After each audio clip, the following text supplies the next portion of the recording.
ఈ generation youth కి చెప్పేది ఒకటే అమ్మా, అసలు గుడికి ఎందుకు మనము పోవాలి? ఈ క్వశ్చన్ ఫస్ట్ అందరి మైండ్లకి రావాలి. అసలు గుడిలో ఏముంటది? దేవుడిని ఎందుకు ప్రతిష్ట చేస్తారు? అక్కడ ధ్వజస్తంభం ఎందుకు పెడతారు? ఇంత ఆలయం ఎందుకు కట్టింది? ఫస్ట్ ప్రతి ఆలయంకు పోయినప్పుడు ఈ క్వశ్చన్ రావాలి. కానీ టెంపుల్ అంటే ఒక గొప్ప సైన్స్ ఉందమ్మా. కొన్ని వేల సంవత్సరాల కిందనే మన దగ్గర టెంపుల్స్ కట్టడం. చెప్తున్నా, మనము తెలుసుకోవాల్సింది సైన్స్ ఉంది. ఇప్పుడు ఇంత ప్రశాంతంగా ఉంటది ఇక్కడ ప్రతి ఆలయంలోకి వచ్చి. ఎందుకు వస్తుంది ప్రశాంతం? పాజిటివ్ ఎనర్జీ ఎందుకు ఉంటది? ఇక్కడ మిషన్స్ పెట్టాం మనం, పెట్టలే కదా. ఎక్కడి నుంచి వస్తుంది?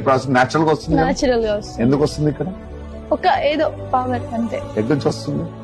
దేవుడి నుంచి. ఆ శక్తి ఉండడం కాదు, సన్ రైజెస్ తోటి ఇక్కడ పంచభూతాలు ఐక్యమై ఇక్కడికి వస్తాయి.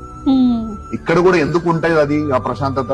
గుళ్ళల్లో సృష్టి నియమాన్ని పాటిస్తూ ఉంటాం మనం. ఎలా పాటిస్తాము?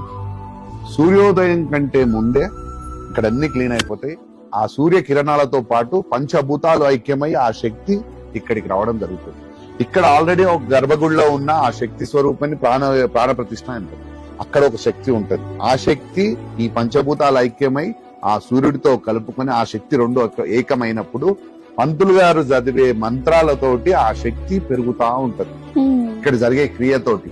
దాని వలన దాని నుంచి గర్భగుడి నుంచి పైన ఉన్న కలుషం ఉంటది ఒకటి. ఆ కలుషం నుంచి ధ్వజస్తంభానికి లింక్ అవుతుంది ఆ శక్తి. ఆ పాజిటివ్ ఎనర్జీ అంతా ఈ సరౌండింగ్స్ అంతా కూడా ప్రశాంతంగా వాతావరణం ఉంటుంది. సో గుడిలోకి ఎంటర్ కాగానే మన మైండ్ రిలాక్స్ అయిపోతుంది. గుడి చుట్టూ ప్రదర్శనలు చేయమని చెప్తారు, మనకు చెప్పులు లేకుండా చేయమంటారు. ఎందు గురించి అంటే భూమితో మనకు కనెక్షన్ ఉండడానికి.